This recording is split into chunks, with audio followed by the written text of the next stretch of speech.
होली मार नो तारे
কোনো চিন্তা করো না সখী, তুমি তোমার হৃদয়কে ধৈর্য ধরে অন্তঃপুরে একটু বিশ্রাম করো। আমি এক্ষুনি তোমার গোপন প্রেমের নাগর যেখানে যে অবস্থাতেই থাক তাকে নিয়ে আসছি তোমার কাছে, কোনো চিন্তা করো না।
আমি দ্বারকায় আমার সৈন্যকে ঘুমিয়েছিলাম, তবে আমি এখানে কেমন করে এসেছি?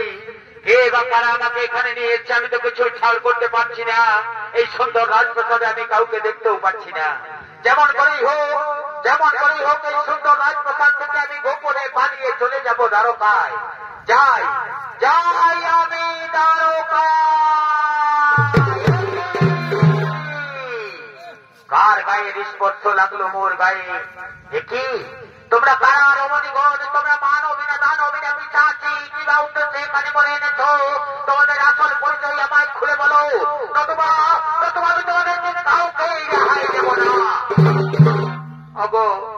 ওগো আমার প্রাণের ধন, আমি বান রাজার মেয়ে উষা। প্রতিদিন রাতের স্বপ্নে তোমাকে পাই সখা, স্বপ্নে যে আমি তোমাকে ভালোবেসে ফেলেছি সখা, স্বপ্নে যে আমি তোমাকে মন দিয়ে ফেলেছি। তাই আমার প্রিয় সখী চিত্রলেখা তোমাকে ঘুমন্ত অবস্থায় এখানে তুলে নিয়ে এসেছে।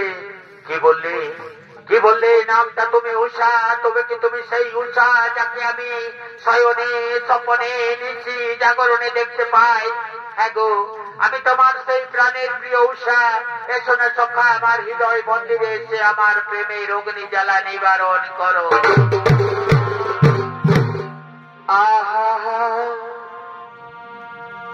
আর শোনো শোনো অপ্রিয়া, এই ভালোবাসা আদি বারে বাছারে। আর শোনো শোনো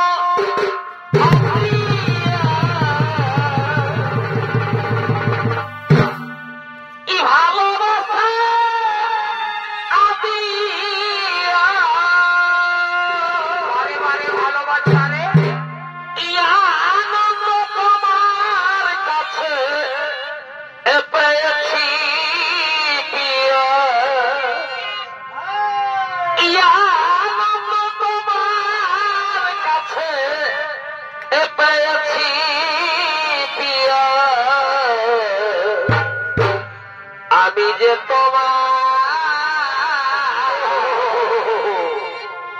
সুখে ভালোবেসেছি বারে বাচ্চারে ইপিয়াগ আমি যে তোমার সুখে লাগিয়া ভালোবেসেছি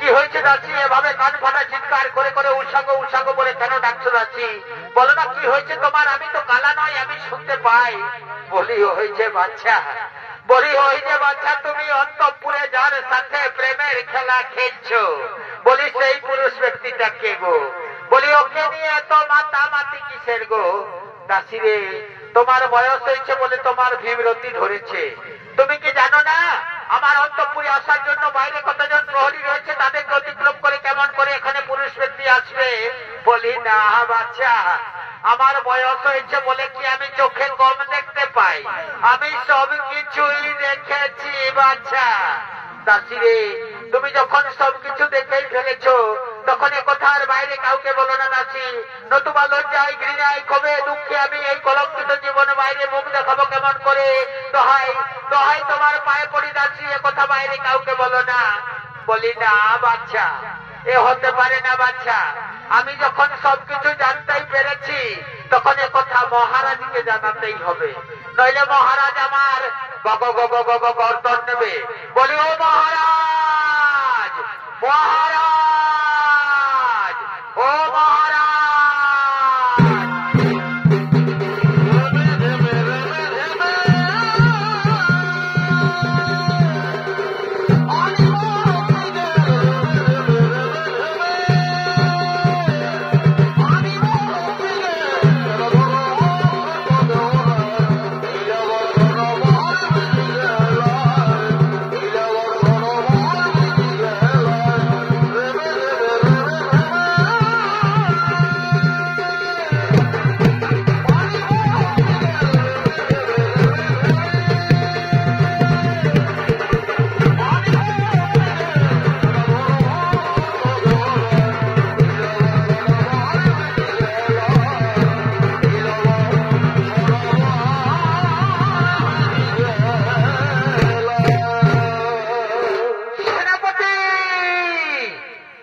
অনুমতিতে আমার শয়ন কক্ষে প্রবেশ করার অধিকার তোমায় কে দিয়েছে সেনাপতি অপরাধ ক্ষমা করবে রাজকুমারী উষা আমি তোমার পিতার নির্দেশে তোমার শয়ন কক্ষে প্রবেশ করেছি তোমার পিতার কাছে সংবাদ রয়েছে তোমার শয়ন কক্ষে তুমি নাকি কোনো পুরুষ ব্যক্তির সাথে গোপন প্রেমে লিপ্ত রয়েছ না না সেনাপতি তুমি তো জানো আমার শয়ন কক্ষের বাইরে কতজন প্রহরী রয়েছে তাদেরকে অতিক্রম করে কেমন করে এখানে পুরুষ ব্যক্তি আসবে না উষা আমি যখন এসেছি তোমার পিতার কাছে যখন সংবাদ রয়েছে তখন নিশ্চয়ই দেখো তো আমি তো চাই কোথায় লোকের কবি চাই পুরুষ ব্যক্তিকে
ঘরে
রয়েছে তখন নিশ্চয়ই না সত্য। আমরা যখন এসেছি তোমার সর্বকালের সমস্ত গোপন জায়গা খন্ড খন্ড করে খুঁজে দেখতে চাই কোথায় লুকিয়ে রেখেছে তুমি সেই পুরুষ ব্যক্তিকে।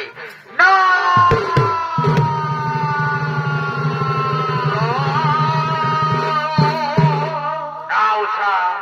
আমি ধর্মাধিপতি শ্রীকৃষ্ণের নাতি, আমি তোমার পিতার কয়েকজন সৈন্য সামন্তের বই কিছুতেই গোপন স্থানে লুকিয়ে থাকতে পারি না। আমি হিরু, আমি পুরুষ নয়, আমি বাহু বলে যুদ্ধ করে দেখতে চাই তোমার পিতার সৈন্য সামন্তে যে আমারও বাহুতে কম শক্তি নেই। তুমি তাহলে সেই পুরুষ ব্যক্তি যে গোপনে আমাদের রাজকুমারী ও সাত কক্ষে প্রবেশ করে তার সঙ্গে গোপন ভালোবাসায় লিপ্ত রয়েছ। আমি এখানে গোপনে প্রবেশ করিনি, আমাকে ঘুমন্ত অবস্থায় এখানে তুলে নিয়ে আসা হয়েছে। তবে হ্যাঁ, যে গোপন ভালোবাসার কথা বলছো তা অতি সত্য। আমি যেমন তাকে ভালোবাসি ও তাও তেমনি আমাকে ভালোবাসে। গান্ধর্বপতি আমরা করেছি বিবাহ, এই ভালোবাসার জন্য আমরা একে অপরে জীবন দিতে প্রস্তুত আছি। বন্দী করো সৈন্যগণকে, বন্দী করে নিয়ে আমাদের অন্ধকার কারাগারে মহারাজের উপযুক্ত বিচার করে সঠিক বিধান করবে। বন্দী করে বললেই আমিও বন্দী হয়ে যাবো। আমি কোনো দুধ খাওয়া নয়, আমার বাহুতে কম শক্তি নেই। আমিও যুদ্ধ করে দেখতে চাই তোমাদের যে আমার বাহুতে কম শক্তি নেই। তবে দেখি অন্তত যুবক তল কর্মটা শক্তি ধরা অস্ত্র করা, কে হয় জয়, কে হয় পরাজয়।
তার সঙ্গে গোপন পরিণয় করতে। বন্দী করো, বন্দী করো সৈন্যগণ, এই অত্যন্ত যুবককে বন্দী করে নিয়ে চলো আমাদের অন্ধকার কারাগারে। আর তুমিও শোনো রাজকুমারী উষা, মিথ্যা কথা বলার জন্য তোমাকেও আমরা বন্দী করতে বাধ্য হচ্ছি। তোমাকেও যেতে হবে তোমার পিতার অন্ধকার কারাগারে, তোমার পিতা এর উপযুক্ত বিচার করে সত্যের বিধান করবে। চলো চলো সৈন্যগণ, এদের দুজনকে নিয়ে চলো অন্ধকার কারাগারে।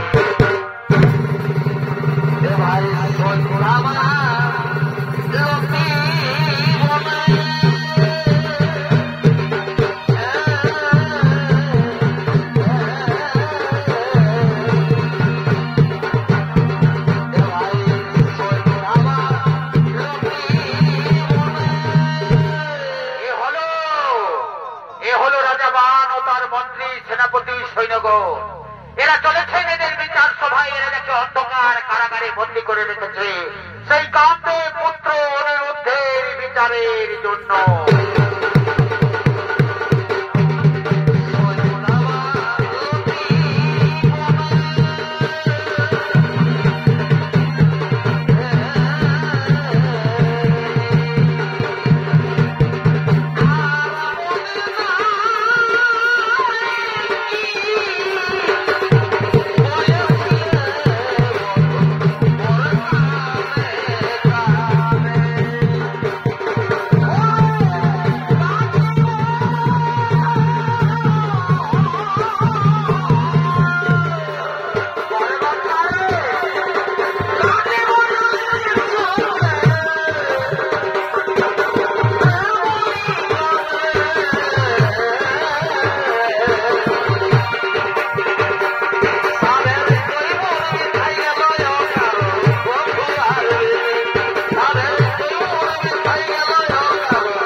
কারাগার। আমি যদি বিচার সবাই বসি, যদি আমি তিল তিল বিচার করি, আমার বিচারে কোনো স্নেহ, দয়া, মায়া, মমতা, পিতৃ, কন্যা বলে কিছু নেই। যাও তোমরা যাকে অন্ধকার কারাগারে বন্দী করে রেখেছ, সেই অত্যন্ত যুবককে টানতে টানতে নিয়ে আমার এই বিচার সভায় আমি তার উপযুক্ত বিচার করে শাস্তির বিধান করব। ঠিক আছে মহারাজ, আপনার চিরধার্য রইল। আমরা চললাম অন্ধকার কারাগারে। অন্ধকার কারাগার থেকে সেই অত্যন্ত যুবককে এক্ষুনি নিয়ে আসছি আপনার এই বিচার সভায়। আপনি তার উপযুক্ত বিচার করে শাস্তির বিধান করবেন। আমরা চললাম অন্ধকার কারাগারে। সেনাপতি, আবার কি হলো মহারাজ? পিছু থেকে ডাকলেন কেন? সেনাপতি, এ কথা যেন ভুলে যেও না, আমার মেয়ে উষাকেও তোমরা নিয়ে আসবে এই বিচার সভায়, কারণ সে এই অপরাধের সমান অপরাধী। আমি তারও বিচার করে শাস্তির বিধান করব। ঠিক আছে মহারাজ, তাই হবে। আমরা এক্ষুনি দুজনকে নিয়ে আসছি। আমরা চললাম অন্ধকার কারাগারে। অন্ধকার কারাগার থেকে তাদের দুজনকে নিয়ে আসছি, আপনি বিচারের ব্যবস্থা করবেন। আমরা চললাম অন্ধকার কারাগারে।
আমার মেয়ে উঠার ভঙ্গ করেছে গোপন ভালোবাসা, তার শাস্তিকে পেতেই হবে। এই অত্যন্ত যুবকের গায়ে চালাও চাবুকের আঘাত। যতক্ষণ পর্যন্ত শরীর থেকে রক্ত ঝরঝর করে পড়ছে, ততক্ষণ পর্যন্ত চলবে চাবুকের আঘাত। এ বুঝো, আমার রাজ্যে গোপন ভালোবাসা হলো কত বড় দণ্ডনীয় অপরাধ। চালাও চাবুকের আঘাত।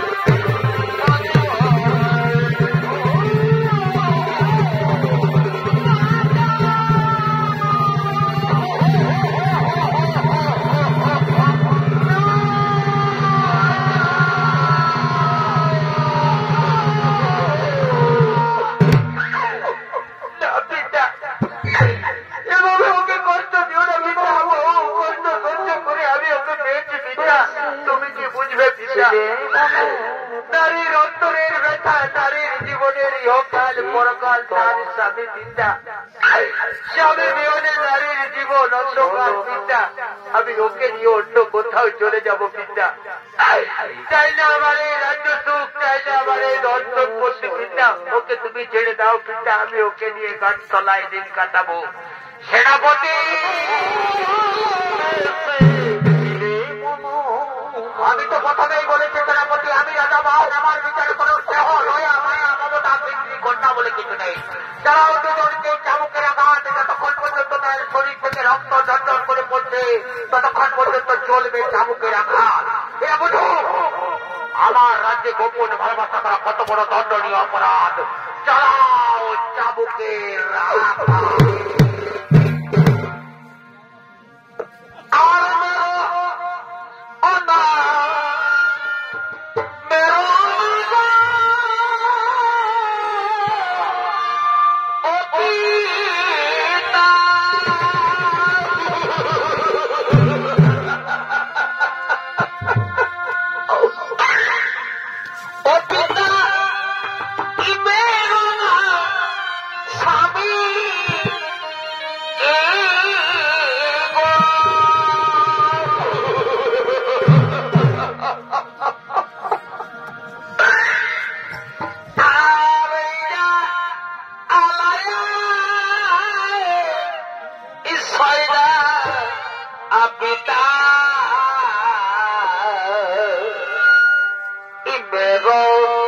অনামর স্বামী গো পিতা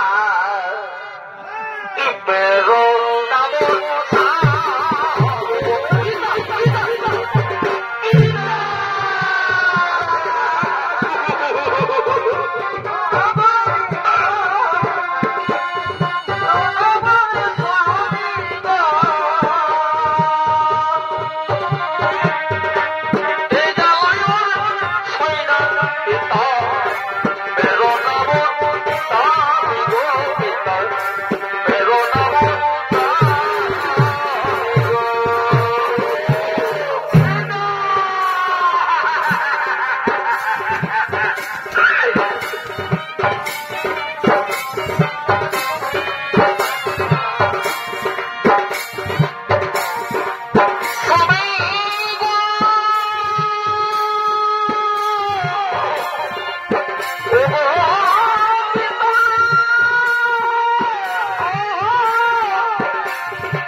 আদেশ করুন মহারাজ। সেনাপতি, আমি তো দেখছি সেনাপতি আমার মেয়ে বলে তোমাদের চাবুক চালাতে হাত কাঁপছে। সেনাপতি দাও, সেনাপতি আমাকে চাবুক দাও। আমি নিজে হচ্ছে দুজনের চাবুকের হাতের ছাল তুলে ওই ছইটাকে আমার বংশে কলঙ্ক লেপন করেছে। দাও সেনাপতি আমাকে চাবুক দাও। এই নিন মহারাজ, চাবুক নিন। দেখি শৈতানি তুই কতক্ষণ ওকে আড়াল করে রাখবি। এইবার আমি নিজে হচ্ছে ওদের দুজনের চাবুকে পিঠের ছাল তুলে নেব।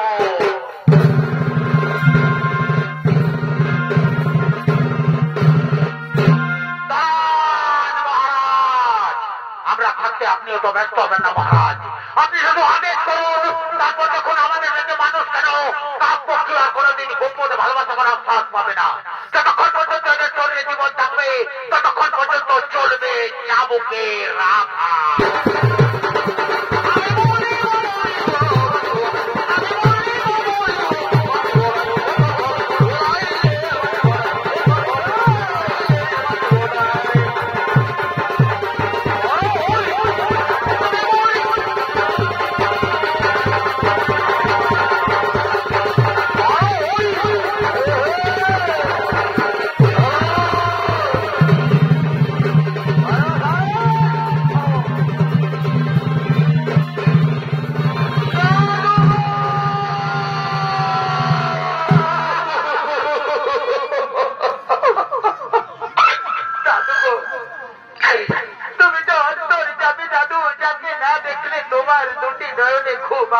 দাদু, যাকে না দেখলে তোমার মুখের অন্য কিছুতেই পেটে আসতো না দাদু, সে আজ এক মাস ধরে কোথায় কিভাবে রয়েছে তাকে তোমার জানা নেই দাদু। একবার এসে দেখে যাও তোমার প্রাণের প্রিয় অনিরুদ্ধের অবস্থা। আর কোথায় আছো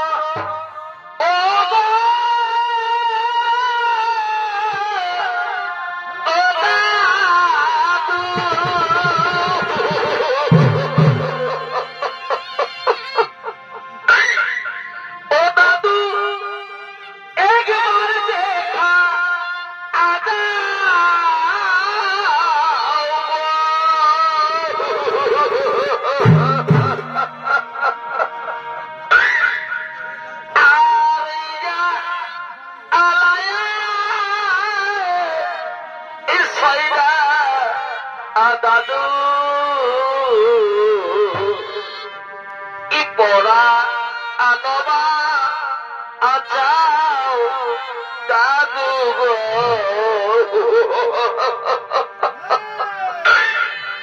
পরা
এইমাত্র আমার অনিরুদ্ধের কণ্ঠস্বর ভেসে এলো। আমার অনিরুদ্ধ দাদুগো দাদুগো বলে চিৎকার করে করে ডাকছে।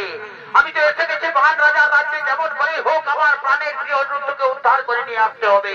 কোথায় কোথায় রয়েছে তুমি দাদু ভাই? দাদু ভাই, দাদু ভাই,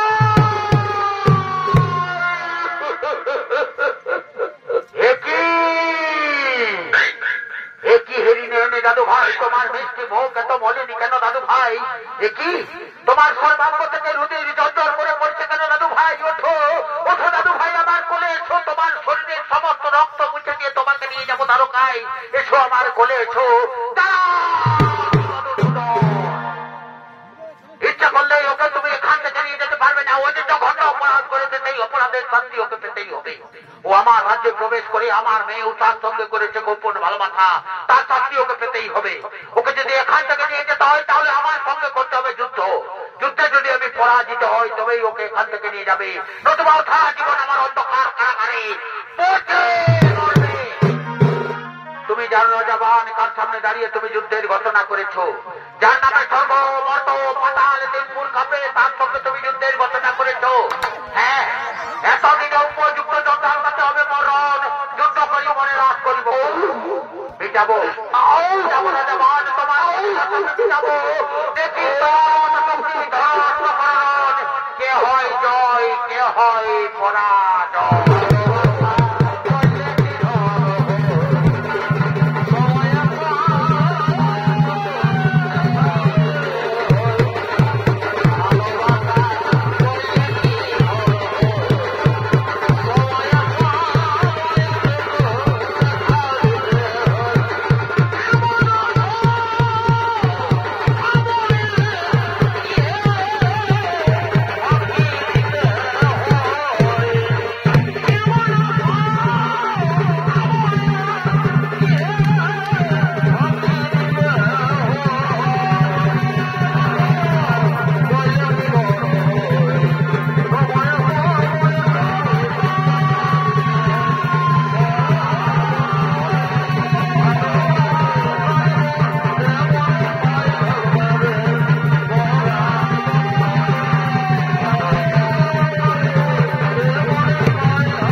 কিভাবে হর ও হরির যুদ্ধে আমার সুন্দর সৃষ্টি পৃথিবী রসাতলে চলে যাবে। শোনো রাজাবান, ভগবান চিরদিন ভক্তের অধীন। তব তপস্যার জোরে শিব ঠাকুর সশরীরে তোমার রাজ্যে বিরাজমান ছিল, তাই আজ তোমার হয়ে হরির সঙ্গে যুদ্ধ করতে উদ্যত হয়েছিল। এ ছিল বিধির বিধান। এই যুদ্ধে কারো জয় কারো পরাজয় হয়নি, তাই এরপর আমরা শিব ঠাকুরকে নিয়ে যাব কৈলাস পর্বতে। না না ব্রহ্মদেব, এই মাত্র আপনি বললেন ভগবান চিরদিন ভক্তের অধীন। তাহলে কি আমি শিব ঠাকুরের কম ভক্ত হয়ে গেলাম? শিব ঠাকুর আমার রাজ্য ত্যাগ করে চলে যাবে কৈলাস পর্বতে? না না রাজাবান, সে কথা তো বলিনি, তবে বিধির বিধানে যা ছিল তা ঘটে গেল। এরপর তাকে যেতেই হবে কৈলাস পর্বতে। ঠিক আছে ব্রহ্মদেব, আপনার কথা না হয়ে মেনে নিলাম, কিন্তু তার আগে আমার একটা কর্ম করে দিয়ে যেতে হবে। শুধু দর্শক মন্ডলী ও আমার পূজনীয় মা ও বোনেরা, পুরাণ প্রমাণ মতে সর্বপ্রথম মর্তভূমে কোথায় কিভাবে শিব পূজার প্রচলন ঘটেছিল, আজকে রাজাবান ব্রহ্মদেবকে বলছেন, ব্রহ্মদেব আমার রাজ্যের প্রতিটি ঘরে ঘরে যাতে শিব পূজার প্রচলন হয় তার ব্যবস্থা করে দিয়ে যেতে হবে। তাই পুরাণ প্রমাণ মতে সর্বপ্রথম মর্তভূমে বান রাজার রাজ্যে ব্রহ্মদেবের হাত ধরে শিব পূজার প্রচলন ঘটেছিল। এরপর আপনাদের আলোক উদ্ভাসিত মহান মঞ্চে দেখতে পাবেন শিব পূজায় পাঠা বলি।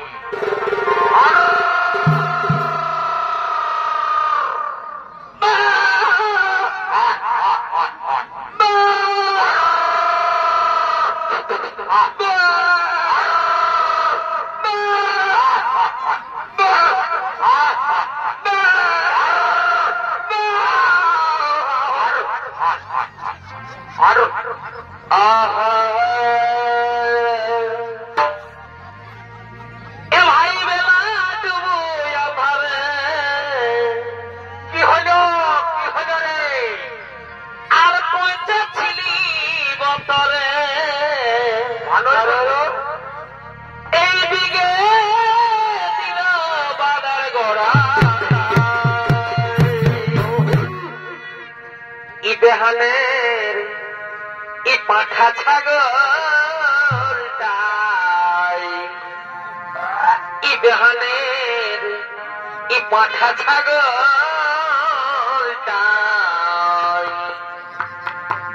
আর বজর দিয়ে দিল আমার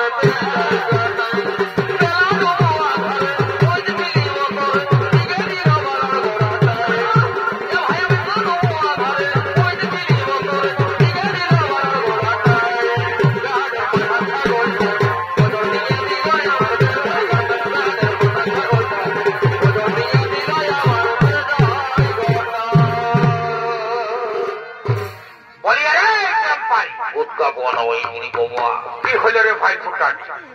শুনে এম্পারিয়ার ফুটানিটা চলিবে নাই ভাই, তো কি চলিবে? শুনে যেটা চলিবে সেটা আমাদের মহারাজের আদেশ। আমাদের রাজ্যের প্রত্যেকটা ঘরে ঘরে শিব পূজার প্রচলন হবে।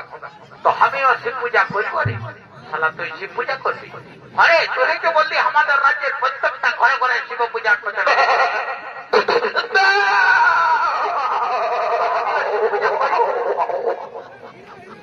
শালা তুই শিব পূজা করবি? বলি ঠাকুর টাকা দেখেছিস? শালা শিব পূজা করলে ঠাকুরের দরকার কচুটা জানে। শিব পূজা করে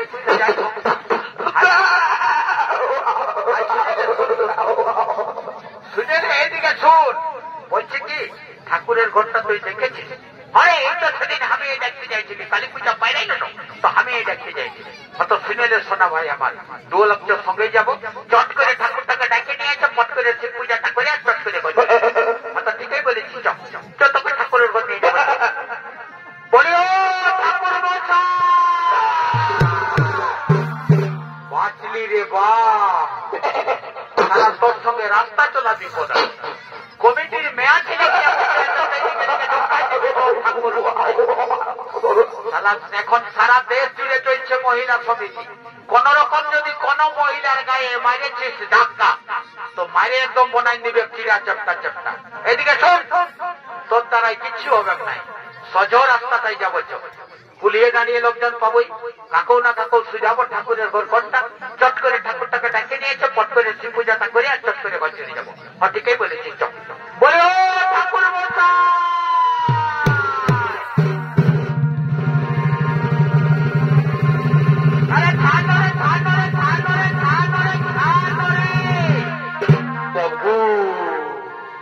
কলযুগ চলছে বাপি, আর গুরু পুরুষ কোনো মানবে নাই, একদম পৈতাটাই ধরে হৃদয় টানি নিয়ে চলে আসবে।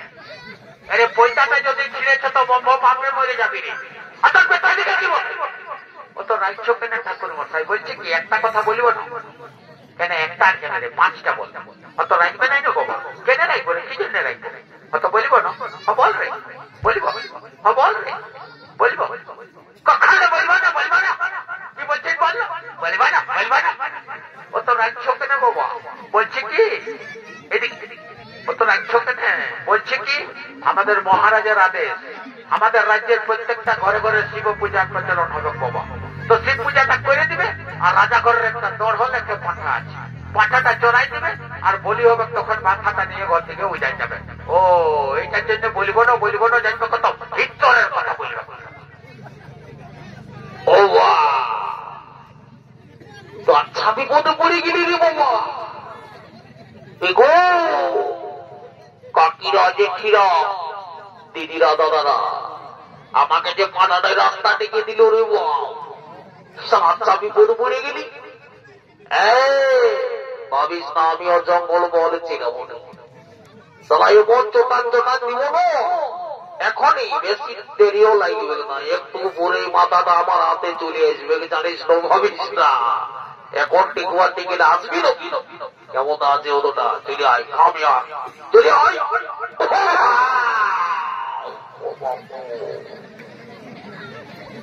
রে কি বলছি,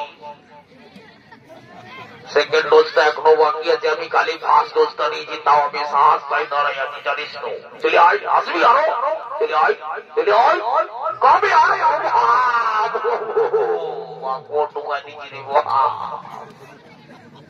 দাঁড়া মহারাজের পেছে পেছে বাইরে যাবো, দাঁড়া রে, ছোট ছোট তোদের মহারাজকে জলদি করে ডাকে নিয়ে আয় বাবা, আমি পূজাটা করে নিয়ে কাজ করে চলে যাবো, যাচ্ছে তোদের মহারাজকে ডাকে নিয়ে।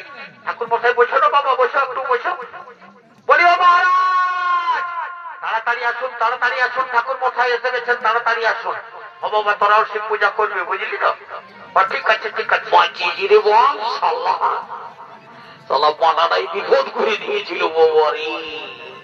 ওই ঠাকুর মশাই ফুল তুলে এনেছো না বাবা, দাও ফুলগুলো দাও, হ্যাঁ হাতে হাতে ফুলগুলো দাও। বাবা এটা কি ফুল এনেছো ঠাকুর মশাই?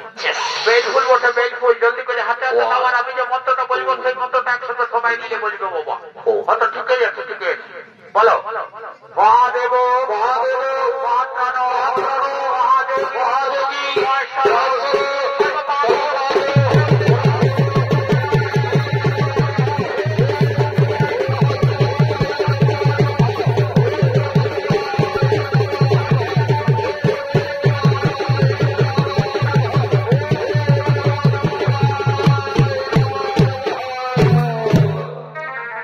বাবা, কি বদমাইশ গুলাকে নিয়ে আর পারলি নাই বা রে, তোরা যে বললি পাঠানো কি আছে, জলদি করে নিয়ে আয়, আমি চড়াই দিবার চলে যাবো, জলদি করে নিয়ে আয়। আরে এই বটা বললি শালা ছাগলটাকে ছাড়িস না, চারদিকে এখন লোকে ধান ধান কাটে নাই, কোনো ক্ষেত যদি এনেছে না তো বুঝতে পারবি। আরে চিন্তা করিস না, ছাগলটাকে ডাকলে এখানে চলে আসবে, ছাগলটা আমাকে ভালো করে চিনে, ছাগলটাই তোকে চিনে। শালা কেমন কলিযুগ চলছে বাপ, ছাগলও আজকাল মানুষ চিনছে, হতেও পারে এক অর্ধেকটা ছাগলের রকমই দেখাচ্ছে, তোর শালা ছাগলের রকম দেখতে পাচ্ছে। এই যে এটা দেখছিস না, এটা মেড ইন জাপান, ভারতের কোথাও পাবি না, এসি আছে, ঠান্ডার দিনে গরম, গরমের দিনে ঠান্ডা লাগে, কত সব শোনার নাই। ভাই তুই জলদি করে ছাগলটা নিয়ে আয়, এদিকে বাইরে দেখ আবার ঠাকুরে কেমন পাটার মাথা রাস্তায় বাইরে দেখ, জলদি করে নিয়ে আয় ছাগলটাকে, যা যা যা যা যা। আর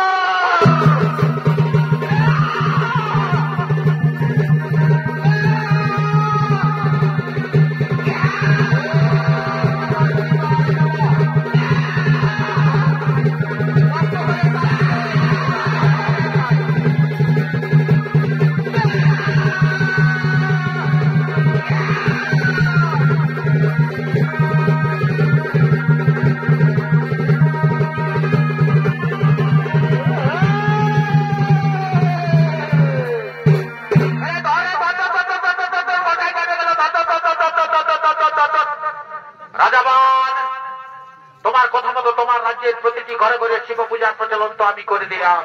এরপর আমরা শিব ঠাকুরকে নিয়ে যাব কৈলাস পর্বতে। না না ব্রহ্মদেব, যার জন্য তো সব কাণ্ড, সে কাণ্ড এখনো বাকি রয়ে গেল। আবার কি কাণ্ড বাকি রইল? কেন আজকে আমার কি সৌভাগ্যের দিন? আজকে আমার রাজ্যে একসঙ্গে ব্রহ্মা, বিষ্ণু, মহেশ্বর বিরাজমান রয়েছে। এদের সকলের সামনে আমি আমার মেয়ে উষাকে অনিরুদ্ধের হাতে সমর্পণ করে দেব। এই তোরা কে আছিস? আদেশ করুন মহারাজ, অন্তঃপুর থেকে আমার মেয়ে উষাকে কোণে সাজে সাজিয়ে নিয়ে আয়, আর কারাগার থেকে অনিরুদ্ধকে নিয়ে আসবি। আজ আমি তাকে জামাই রূপে বরণ করে নিতে চাই। ঠিক আছে মহারাজ, আমরা এক্ষুনি দুজনকে নিয়ে আসছি, আপনি বিবাহের আয়োজন করুন।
দুর্যোধন বাহাদুর সিভিক ফেলেন আর নিজেই মোড়াচ্ছেন।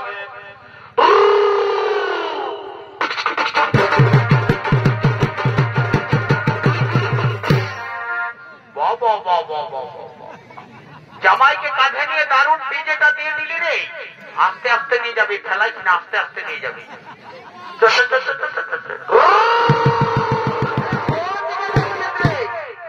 এইদিকে এইদিকে আস্তে আস্তে না ভাবি, ফেলাইস না।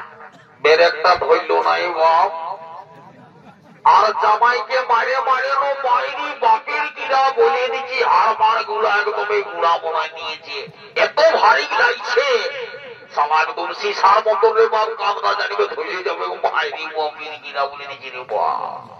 এইদিকে তোরা দুলক চলে গেলি ডিজে দিতে, আর ওইদিকে ঠাকুরটা ধারে ধারে পাঠার মাথাটা নিয়ে সোজাই দিল। বললি বিহা করাটা তুলল না। যা যা যা, একদম দেরি করিস না, জলদি করে ঠাকুরটাকে একদম সাইডে নিয়ে আয়, জলদি করে নিয়ে আয়। বলি ও ঠাকুর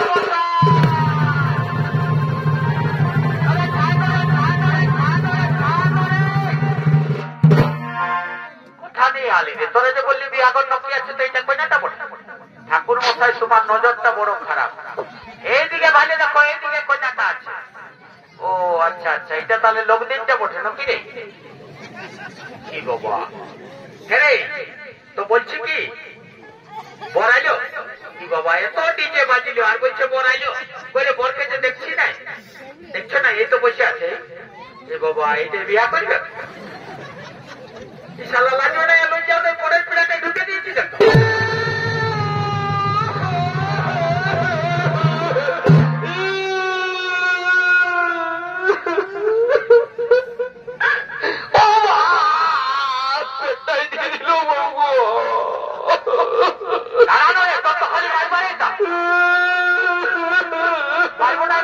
কত সুন্দর আনন্দ ফুটি, রাজা ঘরের বিহাগর ডিজে নাচে নিয়ে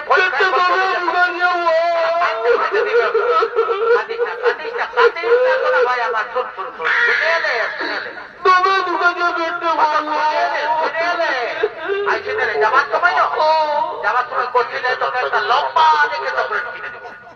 ও আমি কোন ছোট ছেলে বটি নাকি সে চকলেট খাবো? তাই সেটা একটা চকোবার আইসক্রিম কিনে দেবো। হ্যাঁ মেলায় যদি আছে যত চুষে চুষে করে চলে যাবে। ও আইসক্রিম খাবো? নাই খাবো আমি আইসক্রিম। তো কি করবি রে? বিহা করব। কি বিহা করব বলছিল, সব শুনতেই পাচ্ছে না। রে শোন শোন, এদিকে এদিকে। তো বিহা করলে একটা কন্যার দরকার হয়, জানিস না? দেখেছিস কন্যাটা? কি বলবো রে ভাই, দুঃখের কথা, অন্তরে লাগেছে ব্যথা।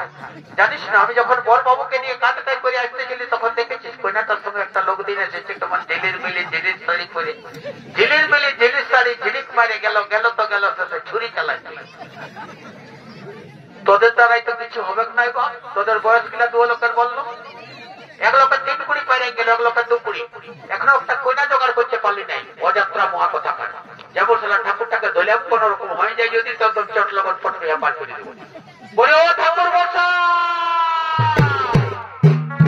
বন্যা ভয় বাবা, আশীর্বাদ করি বাপ, তোর ঘরে ছাগল বেরিয়ে বলি যাও। মহা ঠাকুর ভালো আশীর্বাদ দিলে তো বলি ছাগল বেরিয়ে গেলে চড়াবে, ঘরে তো লোকজন নেই। আমি তো নাচে কুইতে ঘুরে বলছি কি ঠাকুর মশাই এদিকে আছে না বাবা, এদিকে আছে, শোনো না। বলছি কি, ওইটা এসেছে না ঝিলির মিলিরটা, ওইটার সঙ্গে লাগাই দেবো বাবা, 10,000 দিব, 10,000। তো 10,000 টাকা পকেটে রাখ, বিয়াগরটা বাইরে থেকে ভোজটা খায়, শরীরটা বাগাইলে তারপরে ওই বুড়িটার সঙ্গে, নানি বুড়িটার সঙ্গে বিয়ে দিবে তোর বিয়া। ঠাকুর মশাই জলদি করে বিয়াটা শুরু করো বাবা, দেরি করবে নাই, জলদি করে শুরু করো। হ্যাঁ ভোর কন্যা গেলে উঠাও, আর আমি যে মন্ত্রটা বলবো সেই মন্ত্রটা একসঙ্গে। ঠিক আছে ঠিক আছে বাবা, ঠিক আছে, আমরা বলবো। জলদি করে বিবাহ শুরু করো বাবা, সকাল হয়ে গেল রে। বলো কার্তিক মাসে শুক্লপক্ষে